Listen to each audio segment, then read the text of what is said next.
तुर्कीचा पिस्तूल नेमबाज Yusuf डिकेक Paris Olympic 2024 मध्ये रौप्य पदक जिंकण्यात यशस्वी ठरला, परंतु तो शूटिंग करताना दिसत असलेल्या शैलीमुळे सोशल मीडियावर व्हायरल झाला. व्हायरल होत असलेल्या युसूफ डिकेकच्या फोटोमध्ये तो तुर्की संघाचा टी-शर्ट घालून, कानात फक्त फोम इयरप्लग, एक हात खिशात, सामान्य चष्मा घातलेला आणि चेहऱ्यावर विजाचा लूक घेऊन शूटिंग करताना दिसत आहे.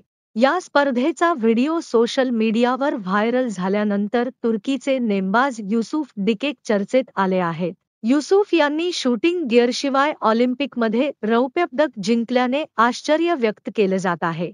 सहसा जेव्हा एखादा खेळाडू या इव्हेंटमध्ये मैदानात उतरतो, नेमबाजीत निशाणा साधताना बरेच उपकरण परिधान करतो, ज्यात चांगल्या अचूकतेसाठी आणि डोळे अंधुक होऊ नये यासाठी विशेष चष्मा वापरतात. याशिवाय बाहेरचा आवाज येऊ नये म्हणून इयर डिफेंडरचाही वापर केला जातो.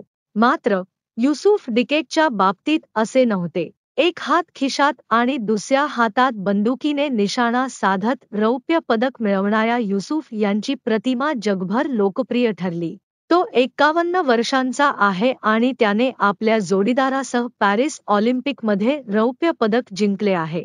या खेळांमध्ये तो नवखा नाही, तर 2008 पासून प्रत्येक ऑलिम्पिकमध्ये खेळत आहे. त्याने 2008, 2012, 2016, 2020 आणि 2024 मध्ये तुर्कीचे प्रतिनिधित्व करत 5 वेळा ऑलिम्पिकमध्ये भाग घेतला आहे. मात्र त्याला आता वयाच्या 51व्या वर्षीच यश मिळाले आहे.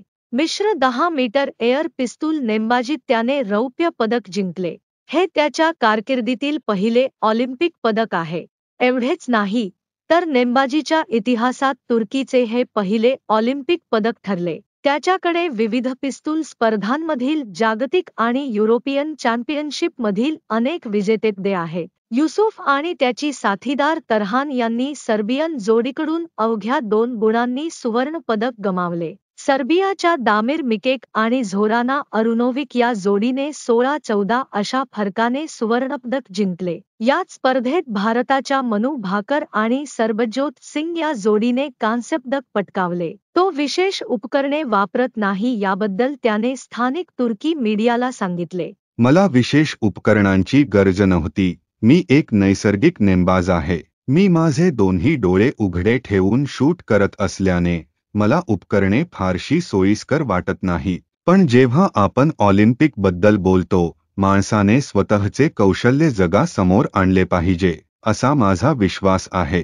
शूटिंग करताना दिसत असलेल्या शैलीबद्दल तो म्हणतो. ही अशी स्थिती होती जिथे मला सर्वात आरामदायक वाटले आणि मी माझे शरीर सर्वात स्थिर ठेवू शकलो. मी बाहेरून शांत दिसत असलो तरी मनामध्ये वादळ होते. अशा शैलीमुळे सर्वत्र चर्चा सुरू होईल याची त्याला कल्पना नव्हती. लोक म्हणतात, हे खूप सोपे आहे.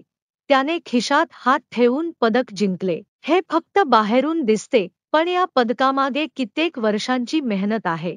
आशा आहे की त्याची गोष्ट आज तुम्हाला याची आठवण करून देते की जेव्हा आपण आपल्या पद्धतीने गोष्टी करतो, तेव्हा आपण आपल्या यशाच्या जवळ जातो. स्वतःची तुलना तुमच्या मित्रांशी किंवा प्रतिस्पर्धीशी करू नका. दुसऱ्याकडे तुमच्यापेक्षा जास्त संसाधने, उपकरणे असल्यास स्वतःला मानसिक ताण देऊ नका.